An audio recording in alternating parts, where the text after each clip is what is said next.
Hola, ¿qué tal? Somos Apolo 477 y representamos a la Escuela de Educación Técnica Profesional número 477, Combate de San Lorenzo, ubicada geográficamente al sur de Santa Fe.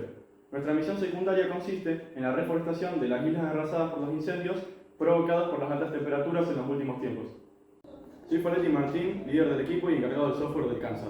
Soy González Juan Ignacio, encargado de la planificación y software del CANSA. Soy Pasucho Agustino, encargado de la documentación y el hardware. Soy Ariel Aguilar, encargado de la energía y diseñador del CANSA.